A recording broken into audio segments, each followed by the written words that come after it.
UGC के नए नियमों पर सुप्रीम कोर्ट की रोक। सीजेआई ने जताई दुरुपयोग की आशंका। यूजीसी के नए नियमों को लेकर चल रहे विवाद के बीच सुप्रीम कोर्ट ने बड़ा कदम उठाया है। मामले की सुनवाई करते हुए शीर्ष अदालत ने यूजीसी के नए नियमों पर अंतरिम रोक स्टे लगा दी है। चीफ जस्टिस सूर्यकांत और जस्टिस जोमालिया बागची की बेंच ने सुनवाई के दौरान कहा कि यूजीसी द्वारा बनाए गए नए नियम स्पष्ट नहीं हैं और इनका दुरुपयोग होने की संभावना से इनकार नहीं किया जा सकता। कोर्ट ने इस मामले में केंद्र सरकार से जवाब तलब किया है और कहा है कि नियमों को लेकर उठाई गई आपत्तियों पर सरकार को अपना पक्ष स्पष्ट करना होगा। फिलहाल सुप्रीम कोर्ट ने नए नियमों के क्रियान्वयन पर रोक लगा दी है। इस मामले की अगली सुनवाई 19 मार्च को निर्धारित की गई है।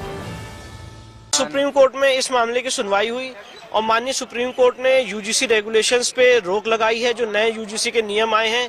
और सुप्रीम कोर्ट ने अपनी शक्तियों का उपयोग करते हुए अंडर आर्टिकल 142 जो पूर्व के यूजीसी रेगुलेशंस 2012 थे उनको प्रभावी किया है। सुप्रीम कोर्ट ने केंद्र सरकार को नोटिस जारी किया। इस मामले की अगली सुनवाई अब 19 मार्च को होने वाली है और कोर्ट ने इस पूरे जो हमारी आज बहस थी, जो हमारा मकसद था, जो हमारा पॉइंट था, वो यही था कि जिस तरह से इसमें कास्ट बेस्ड डिस्क्रिमिनेशन डिफाइन किया गया है उससे समाज में फर्दर डिवीजन क्रिएट होगा और ये डेफिनेशन कानूनन रूप से सही नहीं है, इसलिए इस पर रोक लगाई जानी चाहिए। यूनिटी को भी लेकर सुप्रीम कोर्ट ने एक टिप्पणी की, कहा कि यूनिटी जो है हमारे कॉन्स्टिट्यूशन में जो है रिफ्लेक्ट होती है एजुकेशनल संस्थानों में खास। बिल्कुल, क्या टिप्पणी सुप्रीम देखिए, जिस तरह से आज हॉस्टल्स को डिवाइड किया जा रहा है कास्ट बेसिस पे और जिस तरह से हम लोगों का एक समग्र समाज ये आशा करता है, हमारा संविधान का जो मूलभूत संरचना है वो ये है कि सारे लोग एक समान रहें और किसी भी तरह से किसी भी ढंग का कोई भेदभाव ना हो, तो उसको सही से एक प्रॉपर लेजिस्लेटिव लैंग्वेज में डिफाइन करना जरूरी है और अगर वो नहीं डिफाइन होगा तो उससे क्या कहते हैं समाज में फर्दर डिवीजन। अमेरिका का भी उदाहरण दिया सुप्रीम कोर्ट ने, क्या उदाहरण दिया था, क्या कहना चाह रहा था सुप्रीम कोर्ट? नहीं, अभी जो आज कोर्ट का ऑर्डर है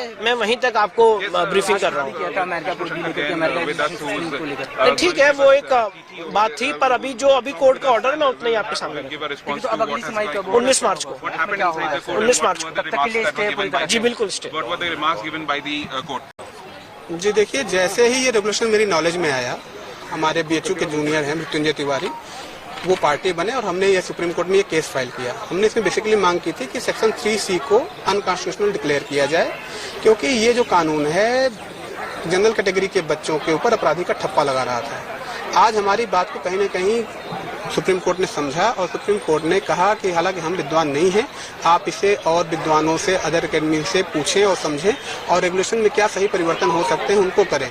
कोर्ट ने ये कहा कि हम ऐसा समाज नहीं चाहते कि जहाँ पे जैसे अमेरिका में श्वेत और श्वेत बच्चों के अलग अलग विद्यालय हैं वैसा हो जाए। उन्होंने कहीं न कहीं माना कि ये जो रेगुलेशन है ये रेगुलेशन डिवाइड करेगा।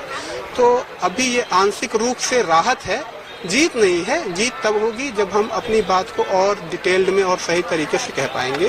केंद्र सरकार को क्या निर्देश हुआ है? केंद्र सरकार को निर्देश ये है कि वो रिप्लाई फाइल करेंगे अपनी इसमें और केंद्र सरकार मीनवाइल कंसल्ट करेंगे कि इसमें क्या और सुधार हो सकता है, शब्दों को कैसे सही किया जा सकता है, ड्राफ्टिंग कैसे ठीक की जा सकती है जिससे किसी का भी फाल्सली इम्प्लीकेशन ना हो।